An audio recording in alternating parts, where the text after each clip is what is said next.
Dear students, पिछले video में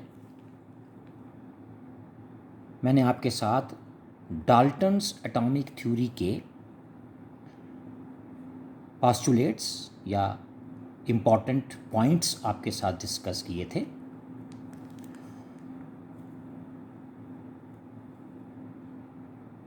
इस वीडियो में मैं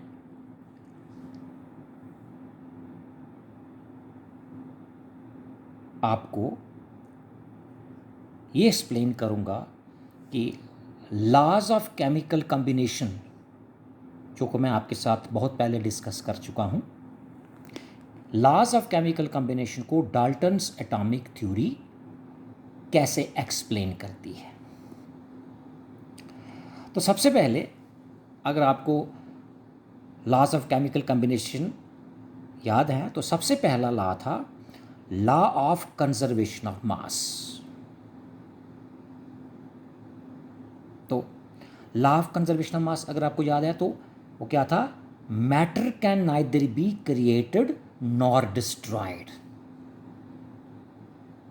अब डाल्टन्स थ्योरी के पॉइंट नंबर 1 और पॉइंट नंबर 8 को हम देखेंगे। पॉइंट नंबर 8 है matter is made up of atoms, extremely small indivisible particles called atoms. ठीक है। और 8th पोस्टुलेट अगर आपने पढ़ा है इसका तो वहां है कि atom can neither be created nor destroyed.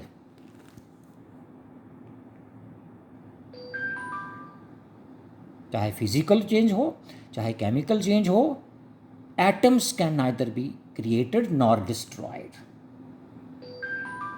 इसका मतलब यह है कि चाहे फिजिकल चेंज हो चाहे केमिकल चेंज हो, there is no change in mass, यानी कि मास रिमेन्स कंजर्व्ड। तो इस तरीके से पॉइंट नंबर 1 और पॉइंट नंबर 8 दोनों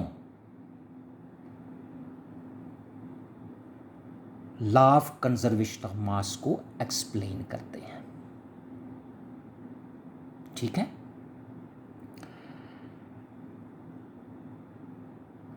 एक और चीज मैं बता दूं फर्स्ट पॉइंट में, क्योंकि अल्टीमेटली मैटर किसका बना? एटम्स का।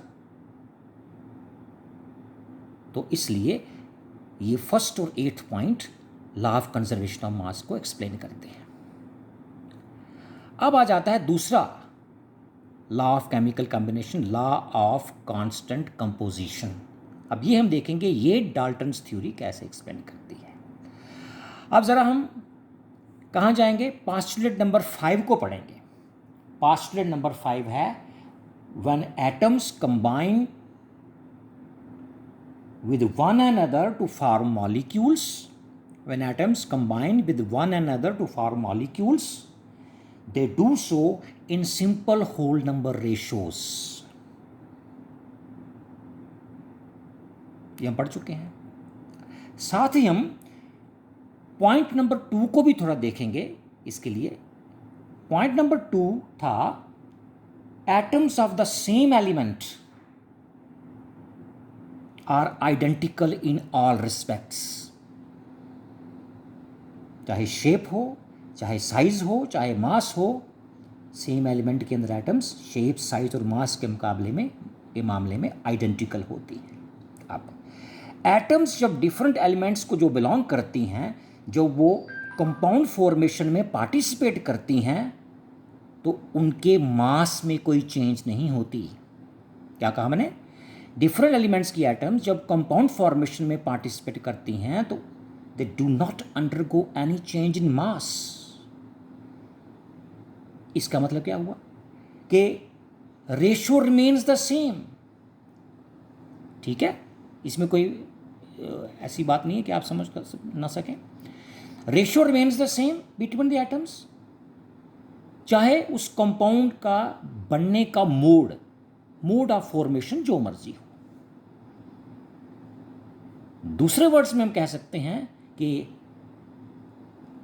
लॉ ऑफ कांस्टेंट कंपोजिशन और लॉ ऑफ डेफिनेट प्रोपोर्शंस भी इसको कहते हैं, वो एक्सप्लेन हो जाता है। ठीक है।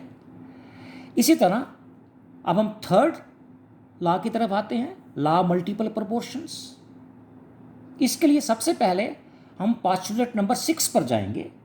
पोस्टुलेट नंबर 6 था कि जब atoms of two elements may combine in different ratios to form more than one compound. दो एलिमेंट्स की एटम्स आपस में कंबाइन, डिफरेंट रेशियोज में कंबाइन करके मोर देन वन कंपाउंड बना सकते हैं। जैसे कि सल्फर डाइऑक्साइड और सल्फर ट्राइऑक्साइड। सल्फर और ऑक्सीजन जब कंबाइन करते हैं एक सल्फर डाइऑक्साइड गैस बनती है, एक सल्फर ट्राइऑक्साइड गैस बनती है। उनकी कंबाइनिंग रेशियोज हैं 1:2 फर्स्ट में, और दूसरे में 1:3। अब थोड़ा सा हम फिफ्थ पोस्टुलेट पर वापस जाएंगे। फिफ्थ पोस्टुलेट क्या था कि when atoms combine with one another to form compound molecules they do so in simple whole number ratios. ये 2 पॉइंट्स 5 और 6 को मैं लेके आपको मल्टीपल प्रोपोर्शंस लॉ जो है वो समझाने की कोशिश करूंगा। अब इसका मतलब ये हुआ कि ratio by weights of the atom of a particular element, एक किसी एलिमेंट के एटम की दोनों कंपाउंड में जो रेशो है, जो कि which combines with the fixed weight of the atom of another element। एक एटम की अगर फिक्स्ड वेट कर दिया जाए दोनों कंपाउंड्स में, तो बाकी जो दो रेशियोज बनती हैं दूसरे एलिमेंट की दोनों कंपाउंड्स में, वो भी it remains simple whole number ratio. And this is what is stated by law of multiple proportions. और यही लॉ मल्टीपल प्रोपोर्शंस है। तो पोस्टुलेट नंबर 6 और थोड़ा सा पोस्टुलेट नंबर 5 को अगर हम कनेक्ट कर दें इसके साथ, तो लॉ मल्टीपल प्रोपोर्शन एक्सप्लेन हो जाता है। अब आ जाता है लॉ ऑफ रेसिप्रोकल प्रोपोर्शंस। अब क्योंकि फिफ्थ पोस्टुलेट को हम दोबारा ले लेंगे, इसीलिए as atoms combine with each other in simple ratio, ये फिफ्थ पोस्टुलेट है डाल्टन्स थ्योरी का, कि एटम्स जब कंबाइन करते हैं एक दूसरे के साथ वो सिंपल रेशियो में कंबाइन करते हैं। इसलिए all the ratios involve are simple. जितनी रेशियोज इन्वॉल्व होती हैं